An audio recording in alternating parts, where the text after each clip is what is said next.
fellow members of the Bangladesh business community, President of ICC Bangladesh, Metropolitan Chamber, Dhaka Chamber, and our friends from abroad. Assalamu alaikum and good morning, sir.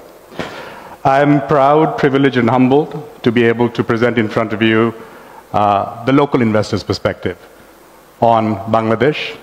I work for a company called Apex. We are shoemakers, retailers. We work in the pharmaceutical space. But I'd like to start by doing the pop quiz that seems to be the style today. This morning, we were asked many, many things. And I think one of the things I would like to ask the audience is that what do you think a Qatar Airways pilot, a caregiver in Japan, Michael Kors handbags, golf clubs sold in Japan, and ocean-going vessels have in common? Any ideas? They're all born in Bangladesh. Thank you. This is what Bangladesh does. We create, we innovate, we find ways, as we heard from the CEO of Inditex. If nothing, we are creative.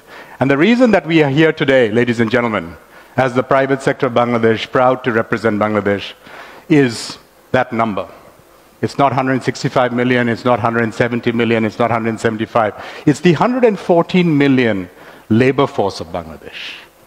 This is the strength of Bangladesh. We talk about the three unspoken heroes, ladies and gentlemen. The farmer of Bangladesh, a tiny country half the size of Ohio, which feeds 170 million people. We talk about the migrant workers of Bangladesh sending back record amounts of remittance to Bangladesh, sustaining the consumption and the growth. And an area which is particularly close to my heart, the people who work on the shop floors of Bangladesh, making product from Bangladesh. For the wages that we are able to pay and that inshallah we will continue to raise, for the productivity that we get, for the quality that we deliver, for the obstacles that we overcome, there are very few countries in the world that has this quality of workforce.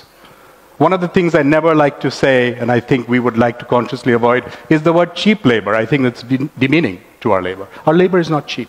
We have low-cost competitive labor that is some of the finest in the world. And you can ask any investor in Bangladesh.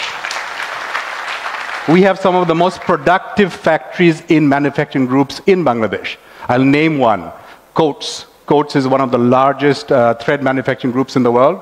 You'll be happy to know that their highest productivity factory is actually in Bangladesh. So there are many, many examples with the right management where this can be done. Now, the private sector that I represent, 76% of the total investment comes from the private sector. And what we have done is we have created markets, we've disrupted industries, we are born to export as RMG, as leather footwear where I work, we are agile and brave, and we are globally connected. And examples of this are just a few that I would like to now especially highlight to our friends maybe who are visiting Bangladesh for the first time. Local companies that have created industries. And let me tell you what would have been in that slide when that slide comes back. We talk about companies like Kollol. In the late 1970s, they decided that there is a market here for facial tissue, and everybody laughed at this company and said, facial tissue? And they went to the United Kingdom and then licensed Fay tissues. And today, facial tissue is a multi-million dollar industry in Bangladesh. We're talking about companies like Square Pharma, which today not only manufactures FDA-certified grade pharmaceutical in Bangladesh, but actually has a plant in Kenya serving the African continent. We're talking about a company like Akij Bashir, which, by the way, is making European quality glass, but is also 51%, according to the website, solar. So we do things differently. You talk about a company, and this has now become iconic, Partex, which is actually, sorry, can you please go back to the previous slide? Okay, thank you. We talk about Partex. Partex is actually now a word in Bangladesh. We used to make furniture, thank you so much. We used to make furniture only with solid wood. Now you have Partex board. You talk about, I love this one, I don't know if you know this logo. It's Amanat Shah Lungi, the little flower on the side. Amanat Shah Lungi is a third generation lungi producer, which is now a vertically integrated textile producer. Why can't we have an international lungi brand? A lot of people wear lungis, look around. So I think there's a lot of stories here that need to be told. We talk about Arong. Arong is one of the few social businesses in Bangladesh, and Sir, of course, wrote the book on this. where basically they employ the rural artisans and they bring that to market at a speed and at a pace that nobody else can match. They just built the world's largest craft store in the Hanmundi. For those of you visiting, go take a look. 60,000 square feet of beautifully handcrafted Bangladesh. We talk about pran. You can go from Africa, I think, to Antarctica, and you can go anywhere, and our version of pran, of the famous patata chips, is everywhere. So Bangladeshi companies scale, Bangladeshi companies can compete. And of course, last but not least, we do have BGMEA. Putting Bangladesh garments on the map, made in Bangladesh, the label check that we heard about. ACI, the last example that I will give. ACI aerosol, we all grew up with that. Unfortunately, mosquitoes is part of life also in Bangladesh, but it's also an opportunity. This was a brand that was built in Bangladesh, then acquired by a US company. They came and they bought the brand. So Bangladesh is building brands not only for us, but for local investors. Now, Bengalis, traditionally, we have had this rep of being the babus. For those of you who don't know what a babu is, we tend to be not risk takers, we're risk averse, we like the nice government job, we like to have the 9 to 5, we're not the greatest entrepreneurs. That was the old Bengali. But look what the Bangladeshi Jadoo has done.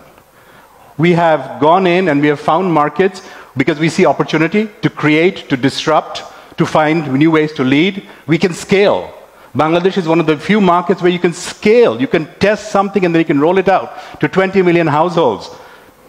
Talk to the people in Telenor, they will tell you. Ability. I think the ability to learn and to grow, not only just at the shop floor level, at the managerial level, entrepreneur, unbelievable. Very, very steep learning curve. And most important, a sense of responsibility. In the previous slide, I had a company there called Ispahani. All of us who are from Bangladesh know Ispahani. We are proud of this company now, more than, I believe, 3 generations, if I'm not mistaken, in Bangladesh. Run one of the finest eye hospitals in Bangladesh. Nobody forced them to do this. Nobody gave them a tax break initially. I know Chairman NBR is in the room. Hopefully he will consider, sir. But they did it because they care and they love this country. So social responsibility was being done in Bangladesh before it was a word. Now, what are the next big things? We have all been talking about agro, but the one big thing I want to talk about is healthcare. If you look at how much money leaves this country, $5 billion officially that we know or we don't know, nobody knows the real number, and I'm so happy to hear that from China to other countries, people are being encouraged and incentivized to set up those facilities here. Look at that growth, $820 million just for medical equipment, make it in Bangladesh. This is the opportunity. Consumer electronics. We still have a tariff rate, tariff is the word today for everybody, almost 26% tax. It's a $1.65 billion market. We have local brands like Symphony who came in and started manufacturing phones, and now we have Samsung doing the same here. What's the next one? This is my favorite, skills. Ladies and gentlemen, this is not only a need, but it's a business opportunity. When you have 2 million people coming into the workforce, when you have one of the highest unemployed educated youth forces in the world, we need to find ways to skill. And creating skills is business. Let's take some examples. Japan needs caregivers. I was having a conversation with a Brazilian company. They are one of the biggest producers of halal meat in the world. But sir, they have 30,000 factories where they are short of Maulanas because they can't certify it as halal. Why is this not an opportunity that we look at? How much longer do we just sending low-skilled and unskilled? So skilling is a huge opportunity for us. Logistics. You look at the millions and the billions of dollars going into land ports, seaports, airport, facilities management. I would like to request the chief advisor and the advisors, please look at managed services. Let's look at how we make these logistics. We are paying a lot of money, taxpayers' money, sir, for the hardware. Where's the software to manage this? Can we bring in internationally reputed players to manage these facilities so that we are more competitive?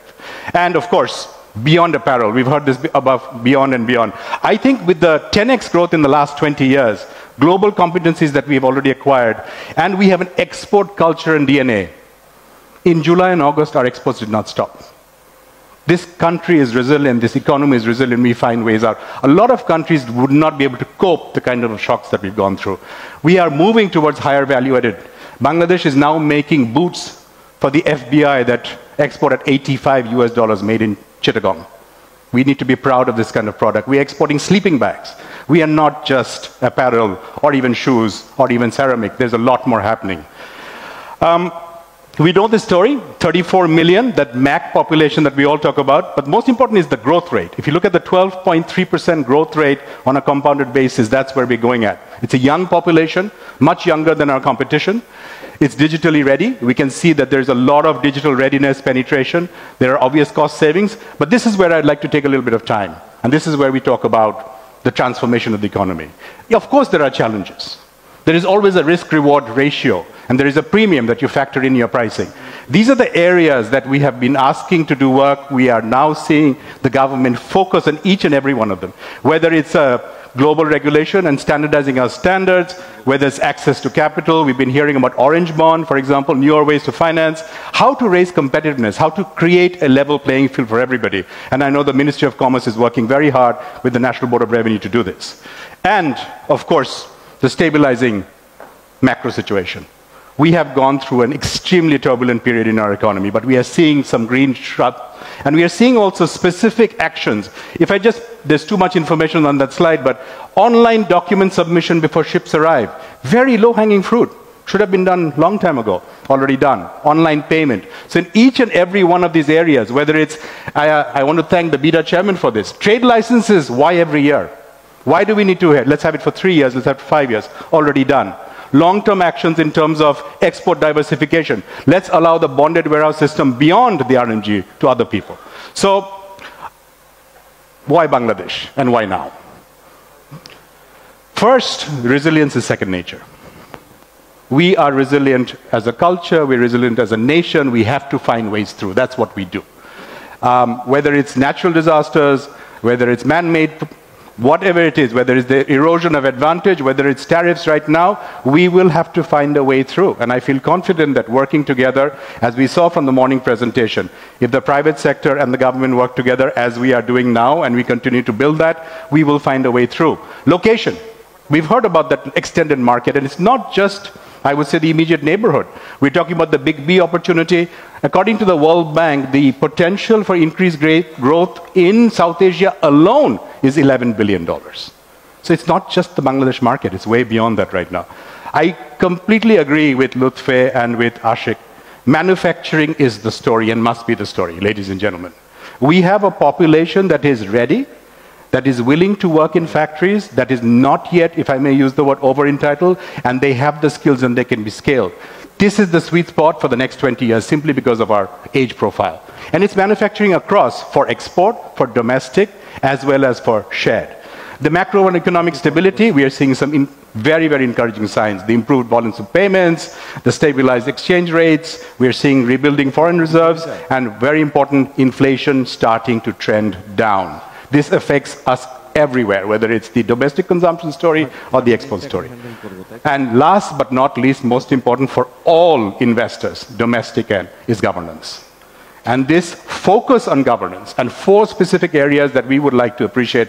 The judiciary system reform, we are seeing dedicated commercial courts come up so that the speed of resolution is faster. The public administrative reform, I think the idea that there has to be a service culture in public administration is taking hold. Financial sector reform, and of course, a zero tolerance on corruption.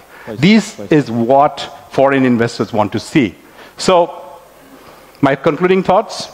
Yes, we all know this number, right? There are more Bangladeshis than there are Vietnamese and Thais combined. But it's not just about the numbers. There are a few words in Bengali that do not translate. Man, Obhiman, and one of my favorite words is Shokhin. Sir, you can help me, but I don't know how to translate Shokhin. I believe it is people who like to buy things, who like to have nice things, not just buy, have nice things around them. Got it. Okay. We have a Shokhin culture. And this is a culture that's not just about consumption and materialism, it's also about appreciating what we have. So I would say to you, Bangladesh is investable, Bangladesh is invincible, and Bangladesh is in us. Thank you very much. Thank you.